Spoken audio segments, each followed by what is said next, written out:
They call Bandera the Cowboy Capital of the world.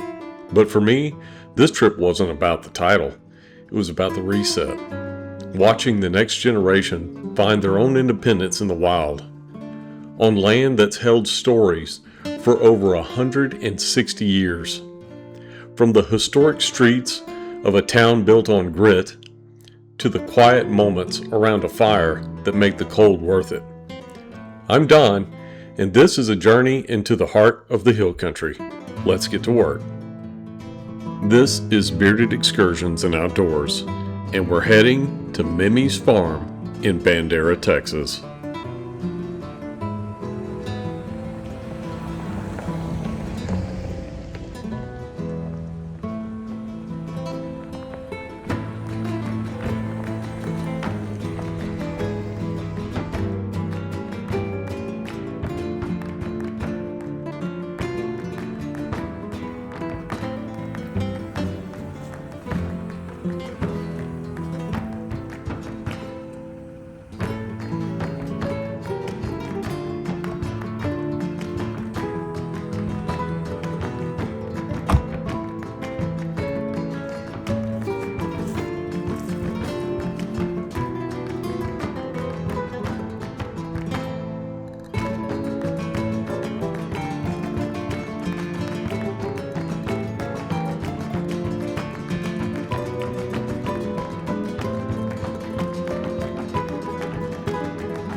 All right, little bear, we've got your fort set up for the night. Yeah, and then here's your sleeping bag. You can set it to one corner. There you go. Okay, we've got little bear all squared away. Now it's to set up the queen's quarters. Okay, so on a scale of 1 to 10, how cozy are you? There you have it. Out of 10. What's yours, little bear? 10 out of 10 for little bear. All right, I found a trail to the river, I think. I can hear it.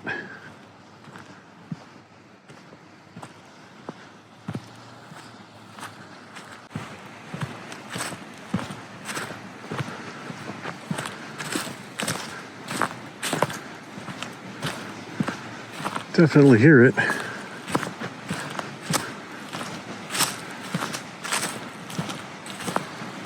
Ah, there we are.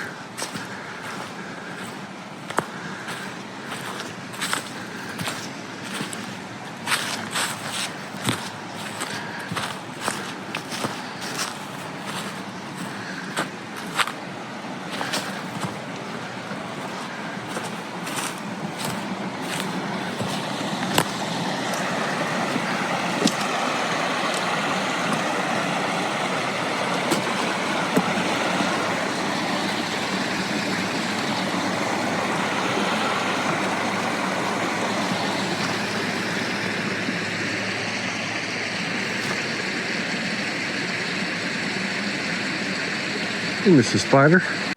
Maybe a good spot to come down in the morning, have some coffee.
Good morning from Bandera, Texas, the cowboy capital of the world.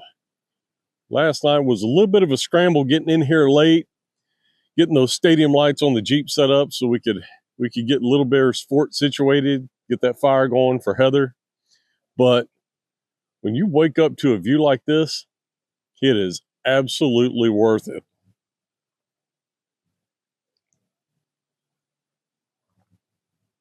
This weekend, we're out at the hip camp called Memmie's Farm in Bandera, Texas, and I'm doing what I'm dubbing a community reset. First things first, enjoy a great cup of coffee with this beautiful view and sunrise. And next, I think we're going to rustle up some breakfast, and we're going to head into town and see what the Cowboy Capital offers. This isn't just another campsite. We're standing on land that Eliza Rebecca Shuptrine Langford, or Memmie to her family, acquired and held on to with a grit that's rare to find these days. Her family arrived in Medina in 1911 by covered wagon, but Memmie was the one who truly dug in. Widowed in her 40s, she ranched, farmed, and worked the local hardware store, keeping this property prosperous well into her 90s. Ellie calls her a badass, and after seeing what it takes to maintain this, I'd have to agree. All right, babe, what are we having this morning? Sausage, egg, cheese, scrambled. What makes this taste so good? Love.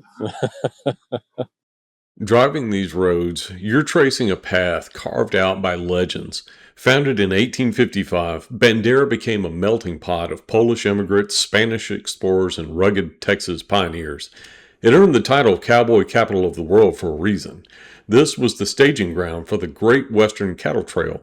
Hundreds of thousands of cattle were driven right through these hills on their way north. Today, we're heading to the Hill Country State Natural Area to see what's left of that wild frontier.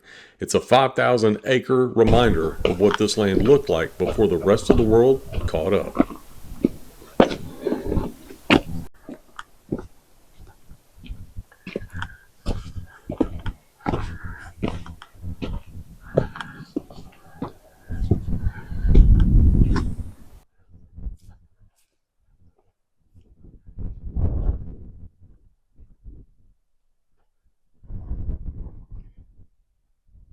Place is beautiful.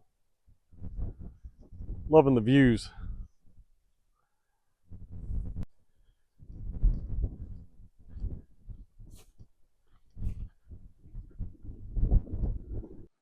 These little 1-mile trails are perfect if you're just kind of coming out with your family. It's not that long.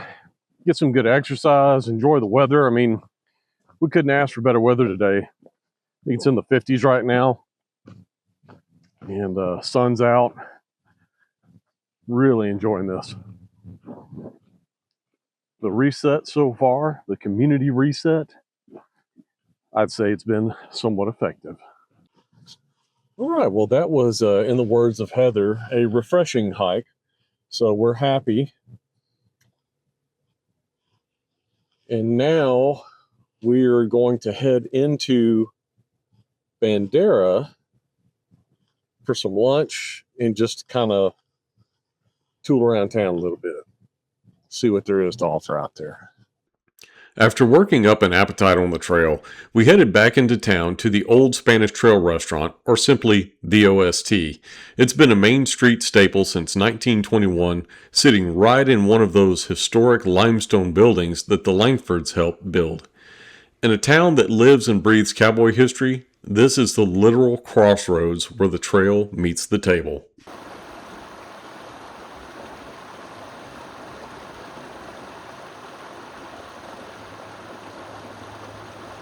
Looking at the Medina River today, it's hard to imagine it as a wall of destruction. But in 1932, a massive flood tore through this valley, wiping out the original bridge to the farm and forever changing this landscape. Memmie was right here for it. She didn't just witness the power of this river, she survived the aftermath and rebuilt what was lost. It's a reminder that the reset we find out here isn't always peaceful. Sometimes it's forged in grit.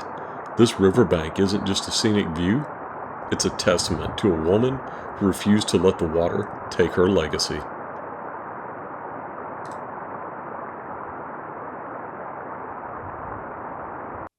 Well, it's about that time to get cold and frothy, even though it's a little chilly outside. I think tonight's low is supposed to be in the 30s, maybe high 30s.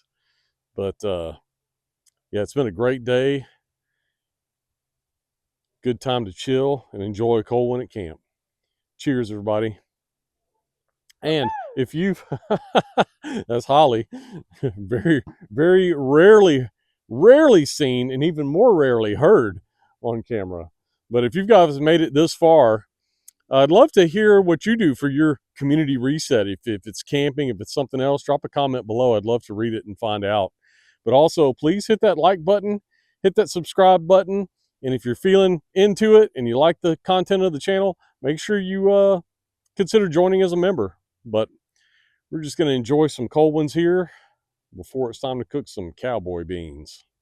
I figured that was pretty mandatory considering we're in the cowboy capital of the world.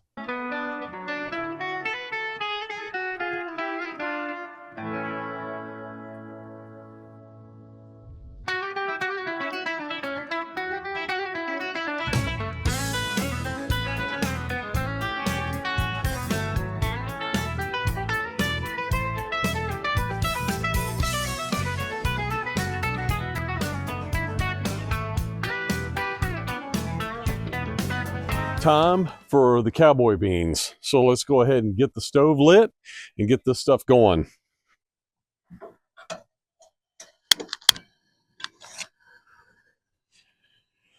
Now, my variation of cowboy beans is probably very different from the next person's. This is a recipe that my brother came up with. It's simply half a pound of beef, half a pound of pork, some jalapenos to taste. I normally use 4, but I'm taming it down tonight with 2. And you can use like 2 full yellow onions, but I got one really big yellow onion. And I've chopped that up chunky because one person in the group doesn't really like onions. So they like the flavor, but they want to be able to pull it out. It's a texture thing. But we're going to go ahead and let this pot heat up, get the pork and the beef in there, get everything seasoned up, get everything incorporated. And we're going to have us a good dinner, y'all.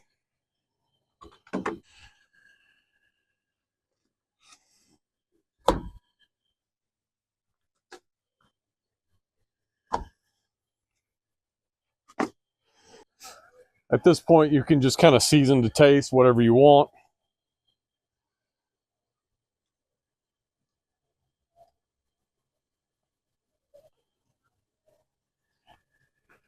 Tonight we're using some Kinder's wood-fired garlic seasoning, which that tastes pretty good.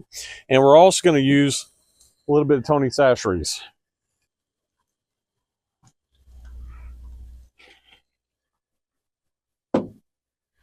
Give it that little extra kick too.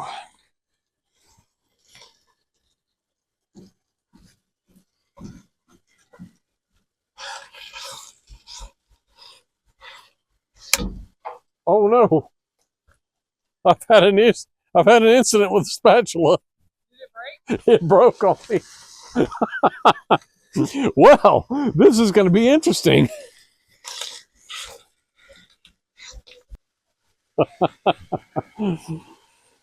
That's too funny. Holly, do you have an extra spatula? Okay. Maybe Holly to save the day. She thinks she has an extra one. Oh, it's a Texans one too. Look at that one. I guess they're going to say out with the old, right?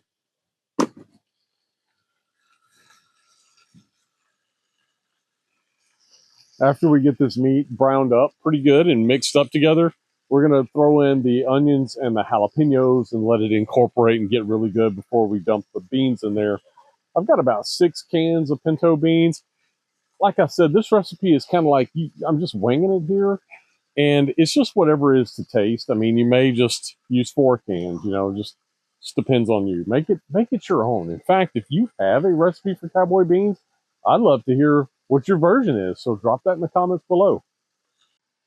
Okay, so we have the meat almost done. So I'm going to go ahead and take my jalapenos and my onions, and we're going to dump those in here.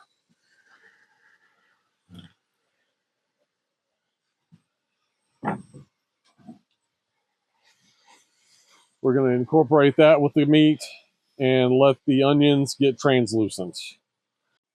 All right, onions are translucent, and we are ready to add in some pinto beans. So what I do is I add juice and all. I don't rinse them or anything like that. I just dump it in all like this.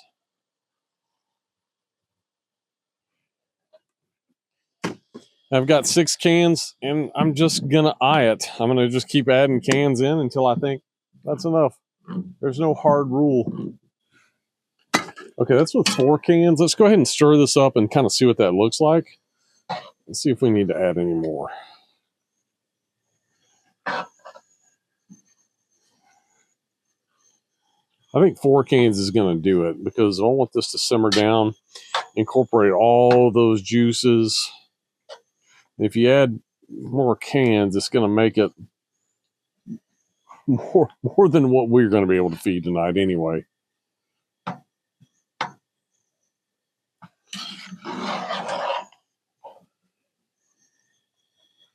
That looks good already.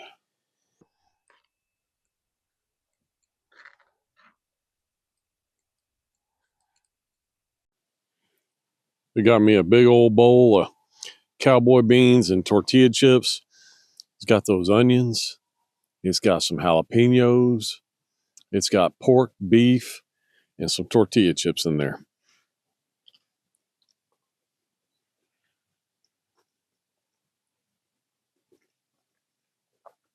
It's a hit for a cold night. I'll see you guys in the morning for coffee. Waking up to a frozen camp, you really start to appreciate the grit this land demands. Long before I brought the Gladiator out here, this riverbank was the ultimate training ground. Ellie told me about the family's 1953 Jeep Willys. This property was where they all learned to drive, bouncing through these same woods and testing their mettle. And when the Texas heat hit, they didn't need fancy gear. They'd just jump in the river and float down on their backs. No tubes, just the current. It's a legacy of finding joy in the rugged and the real. And honestly, sitting here with this coffee, I think that the spirit is exactly what a bearded reset is all about. Got down to 29 degrees last night.